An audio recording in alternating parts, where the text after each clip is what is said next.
வணக்கம். நான் சாந்தி வெற்றிவேல். என்னுடைய பதிவுகளில் நிறைய கதைகளை பார்த்துட்ருக்கோம். மகாபாரத கதைகள் உங்களுக்கு அழகாக கொஞ்சம் கொஞ்சமாக சொல்லிகிட்ருக்கேன். அதோடு இல்லாமல் ராமாயணம், ஆத்மாவுடைய பிரச்சனை, பிரபஞ்சத்துடைய கதை, இந்த ஆத்மாவின் அழுகை எதற்கு, இப்படி நிறைய விஷயங்களை நம்ம பார்த்துக்கிட்டு இருக்கோம். அதில் கண்டிப்பாக இந்த ஏகலைவனை பற்றி தெரிஞ்சுக்கணும், இவனுடைய தியாகத்தை தெரிஞ்சுக்கணும். நம்ம மகாபாரத சண்டையில் பாண்டவர்கள் வெற்றி பெறுறதுக்கு முக்கிய காரணம் யாருன்னா எல்லாரும் அர்ஜுனன் தான் சொல்வீங்க. அவனுடைய வில்வித்தை தான் அப்படின்வீங்க. கிடையவே கிடையாதுங்க. அதுக்கும் ஒரு படி மேலே ஒரு வீரன் இருந்தான். அவனுடைய வீரம் இந்த இடத்துல இருந்திருந்தா நிச்சயமாக பாண்டவர்கள் வெற்றி பெற்றிருக்கவே முடியாது.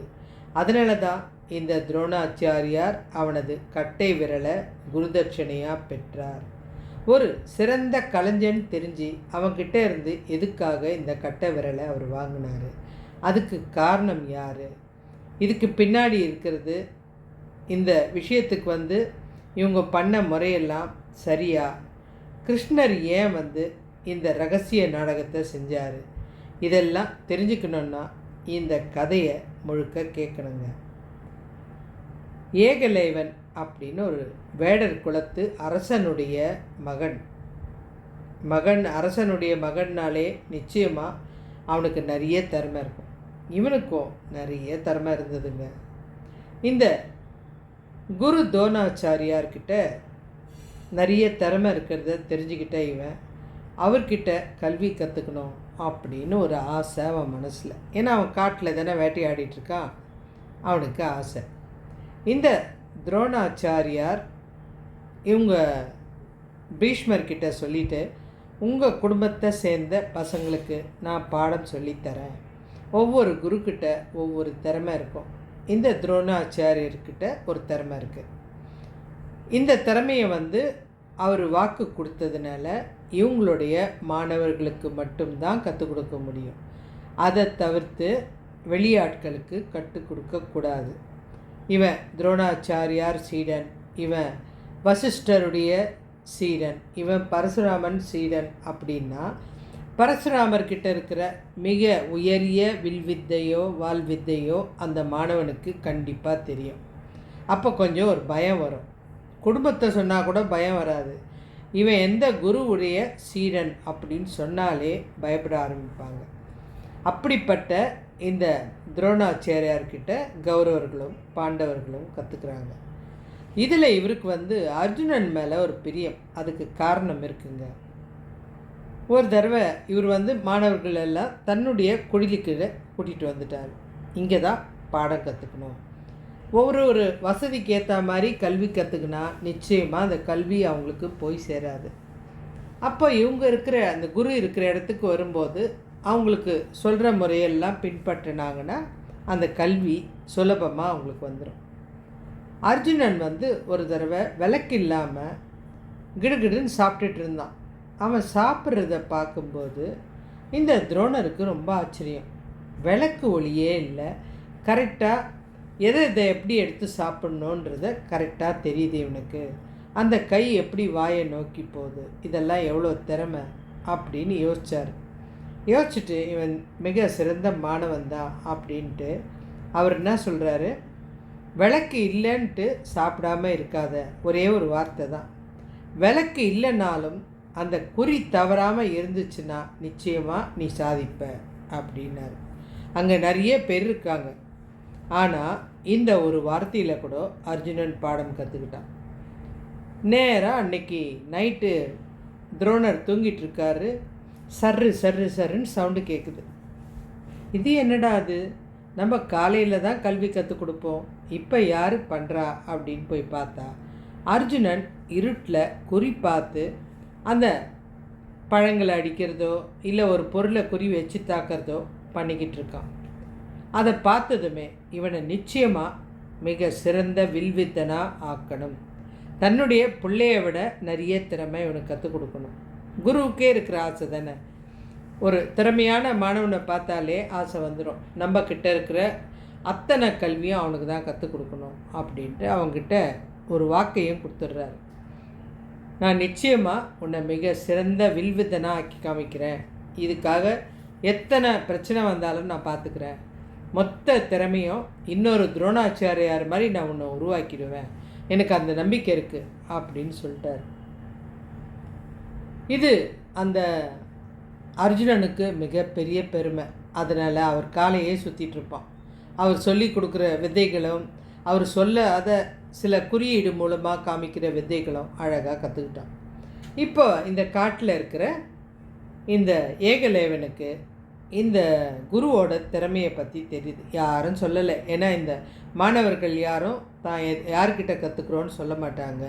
இந்த குருவும் தான் யாருக்கு கற்றுக் கொடுக்குறோன்னு சொல்ல மாட்டாங்க. இதை சில ரகசியத்தெல்லாம் அவங்க பாதுகாக்கணும். இது அவங்க அரண்மனைக்கு கொடுத்த வாக்கு. இந்த ஏகலேவனுக்கு இந்த குருவை போய் பார்த்து கற்றுக்கணும்னு ஆசை. அங்கே இருக்கிற ஒரு காவலாளிக்கிட்ட போயிட்டு நான் குருவை பார்க்கணும், நான் இந்த மாதிரி வேடனுடைய மகன், நான் அவர்கிட்ட கல்வி கற்றுக்கணும் அப்படின்னு. அதெல்லாம் யாரும் பார்க்க முடியாது, நீ போ இங்கேருந்து, உனக்கெல்லாம் இங்கே வரக்கூடிய தகுதியே கிடையாது, போ அப்படின்னு சொல்லிட்டாங்க. அவன் அங்கேருந்து கிளம்பிட்டான். அதுக்கப்புறம் அங்கே வரல. அவன் மனசில் அந்த குரு கற்றுக் கொடுக்குற அத்தனை பாடமும் எனக்கு வேணும், அத்தனை பாடமும் துல்லியமாக நான் கற்றுக்கணும் அப்படின்னு நினச்சி தவத்தில் இருக்க ஆரம்பிச்சிட்டான். தவம்ன்றது நமக்கு ஒரு விஷயம் வேணும்னா வெறியாக அதை நினச்சி நம்ம தவத்தில் உட்காரும்போது அந்த விஷயம் கிடைக்கும். இவனுக்கும் அப்படி தான் கிடச்சிது. இவனை மிகப்பெரிய சக்தியெல்லாம் தனக்கே தெரிய ஆரம்பிச்சுது. இது நிறைய பேருக்கு நடக்குங்க வாழ்க்கையில். நிச்சயமாக நீங்களும் பயிற்சி பண்ணுங்கள். ஒன்று வேணும்னு நினச்சிங்கன்னா தனிமையில் உட்காந்து அது தேவைன்றத மனசுக்கிட்ட சொல்லிக்கிட்டே இருங்க. அதுக்கு தேவையான அத்தனை விஷயமும் அது கொண்டு கொடுக்கும். இவனும் இப்போ இந்த குருவோட வித்தையெல்லாம் கொஞ்சம் கொஞ்சமாக கற்றுக்க ஆரம்பித்தான். தன்னுடைய மனசில் தோணுனபடி அவனே கரெக்டாக அம்பு வச்சு கற்றுக்க ஆரம்பிச்சிட்டான். இப்போ இது இவனோட கதையை நம்ம இதில் அவன் ஒரு சிறந்த கலைஞனாக ஆயிட்டான். இப்போ கௌரவர்கள் என்ன பண்ணுறாங்க, பாண்டவர்கள், கௌரவர்கள் இவங்கெல்லாம் காட்டுக்கு போகிறாங்க. ஏன்னா இங்கே இதெல்லாம் நம்ம விதையெல்லாம் முடிச்சிட்டோம். காட்டில் போயிட்டு ஓடுற மிருகத்தை கரெக்டாக குறிப்பாத்து அடிக்கணும். விதையில் பல விதம் இருக்குது இல்லையா, அதை பண்ணணும் அப்படின்னு இவங்கெல்லாம் காட்டுக்கு போகிறாங்க. இந்த ஏகலேவனுக்கு மிகப்பெரிய சக்தி ஒன்று இருக்குது. இதுவும் தானாக கற்றுக்கினது தான். காற்றுல வர சத்தத்தை வச்சு அந்த இலக்கை நோக்கி துல்லியமாக தாக்கக்கூடிய சக்தி. இதுக்கு பேர் சப்தவேதி. அதாவது இது ஒரு கஷ்டமான வித்தை. இது என்ன வித்தைன்றதை உங்களுக்கு சொல்கிறேன். இந்த பாண்டவர்களும் கௌரவர்களும் காட்டுக்கு வரும்போது அவங்க வர்ற வழியில் ஒரு நாய் ஒன்று இருக்குது. அந்த நாய்க்கு என்னன்னா, அந்த பக்கம் ஏகலேவன் தவத்தில் இருக்கான், அவன் பாடம் கற்றுன்ட்ருக்கான். அந்த நாய்க்கும் அவனுக்கும் சம்மந்தம் இல்லை. ஆனால் அது ஏதோ ஒரு நாய் பாடம் கற்றுன்ட்ருக்கான். அவனுக்கு யாரும் தொல்லை கொடுக்கக்கூடாது, இதெல்லாம் இயற்கை கொடுக்குற வரப்பிரசாதம் அப்படின்ட்டு அந்த நாய் இவங்க வர்றதை அவனுக்கு தெரிவிக்கணும் அப்படின்ற ஒரு நன்றி உணர்வோடு விடாமல் கற்றுக்கிட்டு இருந்தது. இப்போ குரு சொல்கிறாரு, இந்த பாண்டவர்கள்கிட்டேயும் கௌரவர்கள்கிட்டேயும் அந்த நாயோட வாயை அப்படின்னு சொல்கிறதுக்குள்ளே டக்கு டக்கு டக்குன்னு ஒரு 7 அம்பு அந்த நாயோட வாய்ப்பகுதியை அப்படியே தச்சிடுச்சு. ஆனால் காயம் இல்லாமல், சும்மா அப்படி பட்டா மாதிரி இருக்கும், ஆனால் வலிக்காது. காயம் இல்லாமல் அந்த நாயோட அந்த சத்தத்தை அடக்கிடுச்சு. இதை பார்த்ததுமே அர்ஜுனனுக்கு ஆச்சரியம் வருமா வராதா? உடனே குருக்கிட்ட கேட்குறான், குருவே, நீங்கள் என்கிட்ட ஒரு வார்த்தையை சொல்ல போகிறீங்க, நீங்கள் அந்த வாயை அடக்குன்னு தான் சொல்ல நினச்சிங்கன்னு எனக்கு புரியுது. நான் அம்பு தொடுக்கிறதுக்குள்ளே யாரோ கரெக்டாக அம்பு போட்டு அந்த 7 அம்பால் அந்த நாயோட வாயை எப்படி கட்ட முடிஞ்சுது? அப்போது எங்களுக்கு தெரியாமல் யாருக்கோ இந்த கலையை நீங்கள் கற்றுக் கொடுத்துட்டீங்க. அது யார்? இப்போ எங்களுக்கு இந்த காடு தேவையில்லை. இந்த அம்பை போட்டது யார் அப்படின்றத நான் தெரிஞ்சுக்கணும். குருக்கு அப்படியே நடுக்கமாக போயிடுச்சு. ஏன்னா இந்த பிரச்சனையை போய் இந்த பசங்க பீஷ்மர்கிட்ட சொன்னால், பீஷ்மர் சில சத்திய வாக்கெல்லாம் வாங்கிட்டு தானே குருவாக்குறாரு. அப்போ நிச்சயமாக கோவப்பட்டு நமக்கு ஏதாவது தண்டனை வந்துடும், என்ன ஏதுன்னு போய் பார்க்கலாம் அப்படின்னு அந்த அம்பு வந்த திசையை நோக்கி போகிறாங்க. போய் பார்த்தா அங்கே தவத்தில் நம்ம ஏகலேவன் உட்காந்துருக்கார்.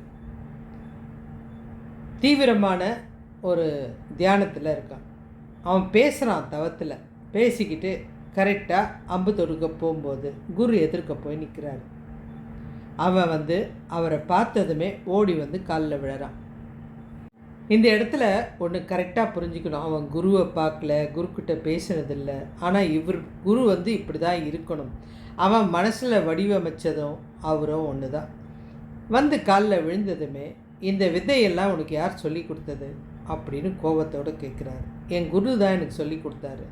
உன் குரு யார், வாங்க காமிக்கிறேன் அப்படின்னு சொல்லிட்டு தன்னுடைய அந்த அரண்மனைக்குள்ளே, அந்த குடிசை இருக்கு இல்லையா, அதுக்குள்ளே கூப்பிட்டு போகிறான்.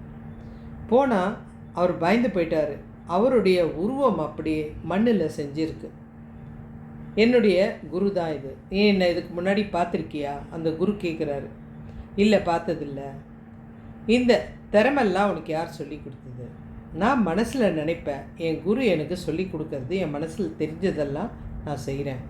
எனக்கு இந்த குருக்கிட்ட பாடம் கற்றுக்கணும்னு சொல்லிட்டு கொஞ்சம் தொலைவில் இருக்கிற அந்த இடத்துக்கு அந்த காட்டுக்கு. அப்போ அந்த குருவை பார்க்க முடியாதுன்னு சொல்லிட்டாங்க. அந்த வித்தையெல்லாம் பார்க்கும்போது இந்த சொல்லி கொடுக்குற குரு இப்படி தான் கம்பீரமாக இருப்பாருன்னு என் மனசு சொல்லுச்சு. அந்த வச்சு இந்த உருவத்தை நான் செதுக்கினேன். இந்த உருவத்தை தினமும் காலையில் எழுந்திரிச்சு பூஜை பண்ணிவிட்டு வணங்கிட்டு தியானத்தில் உட்காரும்போது எனக்கு மனசில் என்னென்ன தோணுதோ அந்த வித்தையெல்லாம் நான் செய்வேன். எவ்வளோ பெரிய ஆற்றல் பாருங்கள். நம்ம நினைக்கிற விஷயம் உங்களுக்கு கொண்டு சேர்க்கும் அப்படின்றது இது மிகப்பெரிய ஒரு சக்தியான விஷயம். நீங்கள் எதை நினைக்கிறீங்களோ அதை ஆழமாக நினச்சா நிச்சயம் நடக்கும். இந்த பையனுக்கும் அப்படி தான். அந்த குரு சொல்லி கொடுக்குற ஒவ்வொரு விஷயமும் இந்த பிரபஞ்சம் அவன்கிட்ட கொண்டு சேர்க்குது. இதனால தான் நான் இந்த வித்தையெல்லாம் கற்றுக்கிட்டேன். சரி, கடைசியாக பண்ணிய அந்த வித்தை அது எனக்கு எப்போவோ தெரியும். அது எனக்கு என்னுடைய குரு கற்றுக் கொடுத்தார். யாருப்பா குரு? ஐயா, நான் மனசில் தான் சொல்கிறேன். என் மனசில் என் குரு சொல்லி கொடுக்குறத நான் செய்கிறேன். இதை அர்ஜுனனால் ஏற்றுக்கவே முடியல. குருவே, இதில் ஏதோ சதி திட்டம் இருக்குது. எங்களுக்கு தெரியாமல் நீங்கள் இவனுக்கு கலையெல்லாம் கற்றுக் கொடுக்குறீங்க. அவனுடைய வில்வித்தையை பாருங்கள், அவன் பிடிக்கிற விதத்தை பாருங்கள், அத்தனையும் எங்களை மாதிரியே இருக்குது. கொஞ்சம் கூட மாற்றம் இல்லை. இதை நீங்கள் சொல்லி கொடுத்தது நீங்கள் தான், எங்களுக்கு தெரியும். எனக்கும் இதுக்கும் சம்மந்தம் கிடையாது. இந்த பையன் எப்படி கற்றுக்கினான்னு கூட எனக்கு தெரியாது. வேணும்னா இவனுடைய ஆட்டத்தை அடக்க முடியும் அப்படின்னு நினச்சி அந்த பையன்கிட்ட சொல்கிறாரு. சரி, குரு குருன்னு சொல்கிற, என்ன குருவான்னு நினைக்கிற வேற, அந்த நாயை வர 7 அம்புகளை வச்சு தச்சிருக்க, மிகப்பெரிய சாதனையெல்லாம் பண்ணியிருக்க. நான் இதெல்லாம் கற்றுக் கொடுத்தது நான் தான் நினச்சிட்டேன். இதனால் எனக்கு குருதட்சிணை ஏதாவது நீ கொடுக்கணும் இல்லையா அப்படின்னு கேட்குறாரு. உடனே, ஆமாம் குருவே, கண்டிப்பாக உங்களை பார்க்கலனாலும் உங்களால் தான் இந்த கல்வி எனக்கு கிடச்சிது. உங்களுக்கு நான் என்ன குருதட்சிணை கொடுக்கணும் அப்படின்னு கேட்குறான். ஏன் இந்த கட்டை விரலை கொடு, வலது கையோட கட்டை விரலை கொடு அப்படின்னு தீர்மானமாக சொல்கிறாரு. அதை சொல்ல வைக்கிறதும் இந்த கிருஷ்ணர் தான். அந்த கட்டை விரலை அடுத்த நிமிஷமே எந்த வித எதிர்பார்ப்பும் இல்லாமல், பயந்து நடுங்காமல், இந்த கட்டை விரல் இல்லைன்னா நம்மளால் வாழ முடியாது அப்படின்றதெல்லாம் நினைக்காம டக்குன்னு அந்த கட்டை விரலை தன்னுடைய இன்னொரு கையால் வெட்டி அதை அப்படியே அவர் காலடியில் வச்சுட்டு வணங்கி நிற்கிறான். அவனுடைய மிகப்பெரிய வீரன், அவனுடைய வாழ்நாள் கனவு அங்கேயே அப்படியே அழிக்கப்படுது. இது தாங்க மகாபாரதத்தில் உண்மையான திருப்பம் ஒளிஞ்சிருக்கிற விஷயம். அவன் மிகப்பெரிய வீரன்தான். சரி, துரோணர் எதுக்காக இவ்வளோ கொடூரமாக நடந்துக்கிட்டாரு அப்படின்னா, உண்மையிலே இதுக்கு பின்னாடி கிருஷ்ணருடைய ராஜதந்திரம் தாங்க. ஏன்னா இந்த ஏகலைவன் மிகப்பெரிய மாவீரன் அப்படின்றதுல சந்தேகமே இல்லை. ஆனால் அவன் அந்த அதர்மத்தோட வழியில் செயல்படுறதுக்கு இருந்தான். அதர்மம்னா சிசுபாலன், அப்புறம் ஜராசந்தன், இவங்களுக்கெல்லாம் அவன் உறவு. இவங்க 2 பேர் கூட சேர்ந்தா அவங்களும் கௌரவர்களுக்கு ரொம்ப நெருக்கமானவங்க. கண்டிப்பாக பின்னாடி மகாபாரத போர் நடக்கும்போது ஏகலைவன் கண்டிப்பாக கௌரவர்கள் பக்கம் போயிடுவான். இவனுடைய இந்த வில்வித்தை இருந்தால் நிச்சயமாக பாண்டவர்களால் கூட வெல்ல முடியாது. அவனுக்கு யோசிச்சு பாருங்க, அந்த சப்தவேதி அப்படின்றது ஓசையை கேட்டே அம்புகளை தொடுக்கக்கூடிய வீரர்கள். நீங்கள் நினைக்கிற மாதிரி இந்த வீரர்கள்லாம் ஒவ்வொரு மனுஷனை கொல்றதுக்கு ஒரு அம்பை போடுறவங்க கிடையாது. இவங்களுடைய ஒரு அம்பு 50 லட்சம் வீரர்களை அழிக்கக்கூடியது. அத்தனை ஆற்றல் மிகுந்த வீரர்கள். மகாபாரதத்தில் 5 பேர் 100 பேரை கொண்டாங்கன்றதை விட அந்த 5 பேர் கோடிக்கணக்கான பேரை கொண்டாங்கன்றது தான் உண்மை. ஏன்னா அந்த அளவு ஆற்றல் இந்த 5 பேர்கிட்ட இருக்குது. அதனால தான் இந்த கிருஷ்ணர் அவங்கிட்டேருந்து அந்த கட்டை விரலை வாங்க வச்சார்.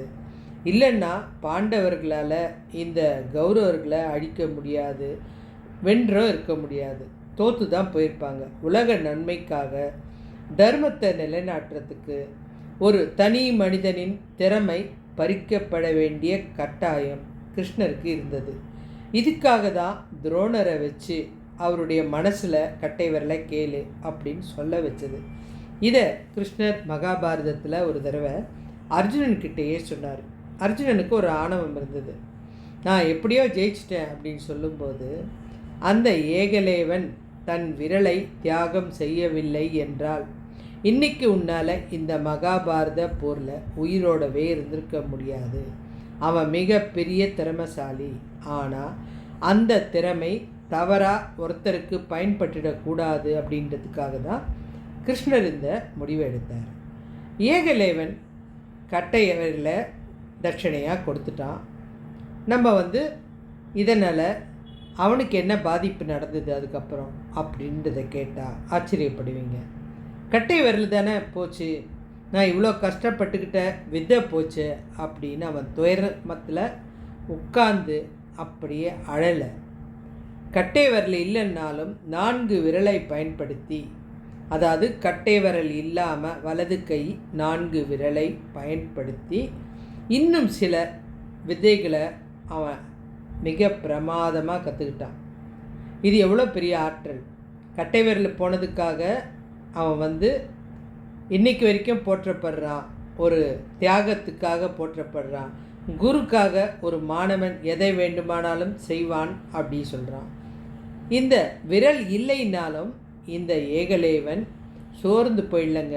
மீண்டும் மீண்டும் முயற்சி செஞ்சு வலது கட்டை விரல் இல்லாமல் தன்னுடைய 4 விரல்களை பயன்படுத்தி அம்பு எய்வது எப்படி என்ற புதிய முயற்சியை கண்டுபிடிச்சான். இந்த வித்தை தான் இன்றைய காலத்துக்கு நவீன வித்தையாக மாணவர்களுக்கு கற்றுக் கொடுக்குறாங்க. 4 விரலை பயன்படுத்தி தான் வில்வித்தையே கற்றுக் கொடுக்குறாங்க. இதெல்லாம் அந்த காலத்திலேயே அழகாக சொல்லி கொடுத்துருக்காங்க பாருங்கள். அதாவது இந்த மகாபாரத போருக்கு முன்னாடியே ஏகலைவன், அந்த ஜராசந்தன், அப்புறம் நம்ம சிசுபாலன் கூட நின்று கிருஷ்ணரை எதிர்த்து போரெல்லாம் பண்ணியிருக்கான்.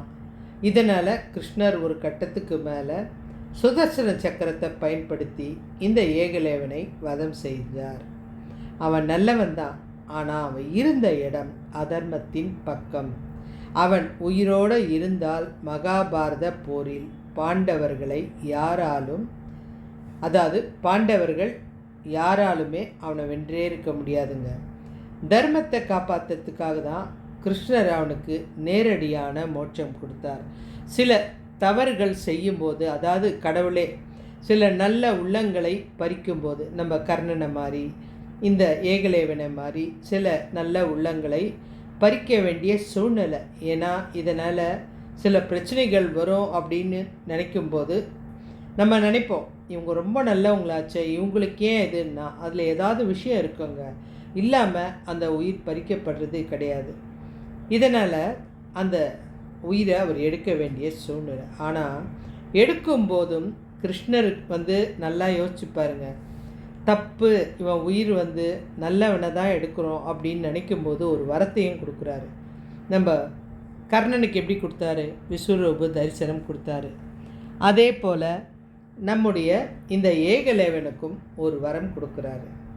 நீ துரோணாச்சாரியார் உன்னுடைய கட்டை விரலை எடுத்து உன்னுடைய திறமையை அழித்ததுக்காக உனக்கு அடுத்த பிறவியில் மாவீரனாக பிறப்ப. உன்னை நிராகரித்த இந்த துரோணரை நீயே வதம் செய்யக்கூடிய வாய்ப்பை நான் உனக்கு ஏற்படுத்தி தருவேன். நம்ம சில விஷயங்களை எதுக்கு நடக்குதுன்னு யோசிப்போம். ஆனால் விஷயம் இல்லாமல் எதுவும் நடக்கிறது இல்லைங்க. எல்லாத்துக்கு பின்னாடியும் ஒரு காரணம் இருக்கும். இப்போ இந்த மாவீரன் நம்ம ஏகலேவன் இந்த எதிரிங்க பக்கம் இருந்து கிருஷ்ணரை தாக்கும்போது அவனை கொல்ல வேண்டி நம்ம சக்கராயுதத்தை வச்சு கொண்டுட்டார். கொல்றதுக்கு முன்னாடி அவனுக்கு ஒரு வரத்தையும் கொடுத்துட்டாரு. ஆமாம், அடுத்த பிறவியில் அவன் யாராக பிறந்தான்னு தெரியுமா உங்களுக்கு? இந்த ஏகலேவன் பிறவியில் இந்த துருபதன் ஒரு மன்னர் இருக்கான, நம்ம துரோணாச்சாரியாருடைய நண்பர், அவருக்கு 2 பசங்க நெருப்பில் இருந்து திடீர்னு உதிச்சாங்கல்ல. ஒன்று திரௌபதி, இன்னொன்று அவளுடைய அண்ணன் யார்? திஷ்டத்யும்னன். அவன்தான் அந்த ஏகலேவன். அவன் அதிலிருந்து தான் பிறந்து வந்தான். அவன் கையால் தான் இதெல்லாம் திடீர் பிறப்பு. அவன் பிறந்து வந்தான். அவன் கையால் தான் துரோணாச்சாரியாரை கொல்ல வேண்டிய நேரம் வந்தது. மகாபாரத போரில் துரோணரை வீழ்த்துறதுக்கு இது ஒரு காரணமாக இருந்தது. அதுவும் இல்லாமல் அவர்கிட்ட அவருடைய மகன் இறந்த செய்தியை தர்மரே சொல்ல வேண்டிய ஒரு சூழ்ச்சியை உருவாக்கி அப்போ தான் மனம் நிலைக்குலைய வைக்கும். அப்போ தான் இவங்க நினச்ச விஷயம் நடக்கும். அந்த நேரத்தை பயன்படுத்தி தான் இந்த திஷ்டத்யும்னன் அவரை கொன்னாச்சு. இந்த கதை எவ்வளோ சூப்பராக இருக்குது. இதில் எத்தனை நல்ல விஷயம் இருக்குது. ஒருத்தங்கிட்ட ஒரு கலை வேணும்னா அவன் அதுக்காக அந்த எண்ணத்தை மனசில் ஒருநிலைப்படுத்தி நினச்சதுனால அவன் எங்கே இருந்தாலும் அந்த கலை அந்த பிரபஞ்சத்தோடைய வழியாக இவன் அந்த கலை வேணும்னு நினச்சான். அது அந்த பிரபஞ்சத்து காற்று வழியாக இவனுடைய மனசில் வருது. ஏன்னா அவன் மனசு அந்த குரு என்ன கற்றுக் கொடுப்பாரு. ஏன்னா இவனுக்கு அந்த சத்தத்தை வச்சு கண்டுபிடிக்கக்கூடிய ஆற்றல் இருக்குது. எப்போவுமே பாருங்கள், ஒரு குறை இருந்துச்சுன்னா அது இன்னொரு விஷயம் நிறைவேற்றும். ஒவ்வொருத்தருக்கும் ஒரு பிரச்சனை இருக்கும். ஆனால் அது நிறைவேற்றும். அதை நம்ம கவனிக்கிறதில்ல. நம்மளை விட கண் பார்வை அற்றவர்கள் கூர்மையான சத்தத்தை கேட்டு இங்கே யார் இருக்கா, இது எவ்வளோ ரூபா, இதெல்லாம் துல்லியமாக சொல்லுவாங்க. அந்த மாதிரி இவனுக்கு தேவை வில் வித்தை. அப்போது அந்த சத்தத்தை தியானம்ன்ற ஒரு அமைதியான வழி மூலம்தான் அவனால் உணர முடியும். அமைதியான தியானத்தினால அந்த ஆசிரமத்தில் ஒலிக்கிற அந்த ஒலியை வச்சு அந்த சத்தத்தை வச்சு இது இப்படி பயன்படுத்தினாதான் வரும். அமைதியாக இருந்தால் நமக்கு நிறைய விஷயம் தெரியும். அதுக்கு முதல் உதாரணம் இவன் அந்த அமைதியாக தியானம் பண்ணும்போது அந்த சத்தத்தை வச்சு அடுத்தது அவன் ப்ராக்டிஸ், விடாமுயற்சி. இதை தினமும் செய்யணும். ஒரு நாள் ஒரு விதையை கற்றுக்கிட்டு விட்டுறல. இதுக்கப்புறம் என்ன அந்த எண்ணம் இருந்துக்கிட்டே இருக்கணும். நம்ம இன்றைக்கி முடிச்சுட்டு நான் சாதிச்சிட்டேன்னு சொல்லக்கூடாது. அடுத்து என்ன அந்த அடுத்துன்றது தான் உங்களுடைய வளர்ச்சி. இந்த பையனுக்கு அந்த அடுத்து என்ன, இது முடிஞ்சுதா? இவங்களுக்கே தெரியாத அவர் மனசில் இருக்கிற அந்த சப்தவேதின்ற ஆற்றல், அந்த சத்தத்தை வச்சு எப்படி நம்ம அந்த சத்தத்தை அடக்கிறதுன்றது யாருக்குமே சொல்லி கொடுக்காத அவர் ஆத்மாவில் இருந்து இவனுடைய ஆத்மாவுக்கு வர ஒரு விஷயம். இது ரொம்ப டீப்பாக நம்ம ஒருத்தரை நினச்சோம்னா அந்த நிமிஷம் அவங்க டக்குன்னு அங்கே நிற்பாங்க. அந்த என்ன சொல்கிறது, டெலிபதி மாதிரி அது. அதனால் அந்த எண்ணத்தில் உறுதியாக இருக்கணும். அதனால தான் குருவே வாயை திறந்து சொல்லிக் கொடுக்காத ஒரு விஷயம் கூட நடக்கும். இங்கே உங்களுக்கு ஒரு ரகசியம் சொல்லணும். யார்கிட்டையாவது நீங்கள் சொல்லும்போது உங்கள் பேச்சை கேட்கலன்னு வச்சுக்கோங்க, அவங்கக்கிட்ட பதில் சொல்லாதீங்க. என் பேச்சை கேட்கலையேன்னு சொல்லி சத்தம் போடாதீங்க, கதறாதீங்க. அமைதியாக இருந்து பாருங்கள். அந்த அமைதி நீங்கள் என்ன நினைக்கிறீங்கன்றது அந்த மனுஷனுக்கு புரியும். நீங்கள் என்ன சொல்ல போகிறீங்க, எதுக்காக இந்த அமைதி அப்படின்றது தெளிவாக தெரியும். நிச்சயமாக நீங்கள் பேசும்போது தெரிஞ்சுக்கிறத விட மௌனத்தில் அதிகமாக தெரிஞ்சுக்க முடியும். இது நிறைய விஷயத்தில் உண்மையாகவே நடந்திருக்கு. நம்ம வீடுங்கள்லேயே சிலர்கிட்ட நம்மளுக்கு பதில் சொல்ல முடியாது. அந்த நேரத்தில் அமைதியாக போயிட்டோம்னா நிச்சயமாக அதுக்குண்டான பதில் கொஞ்சம் நேரம் கழித்து அவங்களே வந்து மன்னிப்பு கேட்க வேண்டிய நிலையை கடவுள் உருவாக்கிடுவான். இந்த அமைதி தான் அந்த துரோணருடைய மனசில் நினச்ச ஒரு விஷயம் இவன் மனசுக்கு வருது. அது இல்லாமல் கட்டை விரலை குருதட்சிணையாக வாங்கிட்டார். அது கூட பரவாயில்லைங்க. அந்த குருதட்சிணை வாங்கின அப்புறமும் எனக்கு கட்டை விரல் போயிடுச்சு, என்னால் அடுத்து எதுவும் செய்ய முடியாதுன்னு உட்காந்துடல. ஆனால் அந்த 4 விரலை பயன்படுத்தி அவன் கற்றுக் கொடுத்த முறைதான் இன்றைய காலகட்டத்துக்கு எத்தனை நடந்ததா இல்லையான்னு தெரியாது. ஆனால் எத்தனையோ யுகங்களுக்கு முன்னாடி நடந்த ஒரு விஷயத்தை இன்றைக்கி மாணவர்கள் 4 விரலை கொண்டு அந்த வில்வித்தை செய்கிற விஷயம் எவ்வளோ பெரிய ஒரு ரகசியமான உண்மை. இந்த உலகத்தில் சுழற்சின்றது நடந்துக்கிட்டே தான் இருக்குது. ஒன்று மறைஞ்சாலும் அடுத்தது அதை உருவாக்குது. பழைய சுழற்சி தான் இப்போ திரும்பவும் வருது. அதான் அந்த பழைய மாடல் தான் திரும்பி வருது. அதனால் அவனுடைய ஆற்றல் கடவுளையே எதிர்க்க வேண்டி வந்தாலும் அவன் பயப்பில்லை. ஏன்னா அவங்ககிட்ட திறமை இருக்குது. ஆனால் அந்த கடவுள் கொல்லும்போது கூட அவன் நல்லவன் தான் கடவுள் நினைக்கிறாரு. ஏன்னா உண்மையாகவே அவன் கொல்றதுக்கு காரணம் வந்து இவன் இந்த தீயவங்களோட சேர்ந்துட்டு எந்த நல்லவருக்குமே இந்த தீயவங்க கூட சேர்ந்தாங்கனாலே கடவுளுக்கு மனசு கஷ்டம் வரும். இவன் ரொம்ப நல்லவனாச்சே, இவங்க கூட சேர்ந்துட்டு ஏதாவது தவறு பண்ணிட்டா இத்தனை பிறவிகளில் எடுத்த நல்ல பேர் கெட்டுருமேன்ட்டு ஏதாவது ஒரு பிரச்சனை வர வச்சு அந்த உயிரை எடுத்துடுவார். இல்லைன்னா எடுக்க வேண்டிய வாய்ப்பே இல்லை. அதை தான் இவனுக்கு பண்ணார். இவனுக்கு வந்து துரோணர் செய்தது மிக பெரிய துரோகம்ன்றது.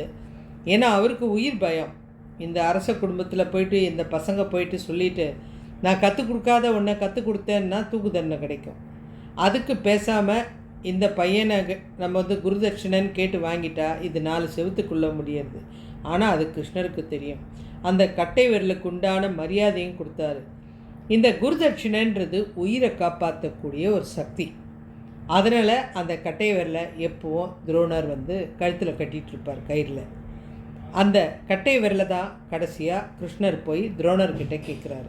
நான் ரொம்ப ஏழை பிராமணன், என் பொண்ணு கல்யாணம் பண்ணோம், ஏதாவது கொடுங்க அப்படின்னு கேட்கும்போது என்கிட்ட எதுவும் இல்லை, ஏதோ கையில் கட்டை விரல் இருக்க அதை கொடுங்க அப்படின்னு அதை வாங்கிட்டார். அந்த கட்டை விரல் தான் புல்லாங்குழலில் வச்சார் அப்படின்னு ஒரு கதையும் இருக்குது. இந்த மாதிரி மகாபாரத கதைகளில் இருக்கிற ஒவ்வொரு விஷயமும் இனி நடந்துக்கிட்டு இருக்கிற விஷயம், இனி நடக்க போகிற விஷயந்தான். அதே போல் கடவுள்கள் யாரையும் சும்மா விடுறதே கிடையாது. ஏதோ ஒரு காரணத்துக்காக தான் தடுக்கிறாரு. நமக்கு ஒரு வாய்ப்பு கிடைக்கலனாலும் அதுலேயும் ஒரு காரணம் இருக்குது, கிடைச்சாலும் அதுலேயும் ஒரு பிரச்சனை இருக்குது. எல்லாத்துக்கும் காரண காரியம் இல்லாமல் எல்லா விஷயத்துலேயும் அந்த கடவுள் வந்து செயல்பட்டுக்கிட்டு தான் இருக்கார். நமக்கு அது புரியாமல் இது அத்தனையும் நான் தான் செய்கிறேன், என்னால் மாத்திரம்தான் முடியுது, இப்படி தாங்க நம்ம வாழ்ந்துட்டுருக்கோம். இன்னும் இது போல் நிறைய நல்ல விஷயங்கள், நல்ல கதைகள், நல்ல பாடங்களை நீங்கள் கேட்கணுன்னா என்னுடைய பதிவை சேனலை சப்ஸ்கிரைப் பண்ணுங்கள். குழந்தைங்களுக்கு இந்த கதைகளை போட்டு விடுங்க. குழந்தைங்களுக்கு ஆற்றல் அதிகமாகும். சக்திகள் நீங்கள் சொல்லி கொடுக்காமே அந்த குழந்தைங்க நிறைய விஷயம் தெரிஞ்சுக்கும். இன்னும் நிறைய கதைகளோட உங்களை வந்து நான் பார்க்குறேன். அடுத்து என்ன கதை பேசலாம், எதை பற்றி நீங்கள் தெரிஞ்சுக்க விரும்புகிறீங்க, இதை பற்றிலாம் எனக்கு கமெண்ட் போடுங்க. நான் பேசுகிறது உங்களுக்கு தெளிவாக இருக்கா, என் கதை பிடிச்சிருக்கா, இதெல்லாம் நீங்கள் எனக்கு கமெண்ட்டில் சொல்லுங்கள். நான் இன்னும் என்ன மாற்றிக்கணும், என்ன மாதிரியெல்லாம் உங்களுக்கு கதை சொல்லணும், இதெல்லாம் நீங்கள் எனக்கு கமெண்ட்டில் சொல்லுங்கள்.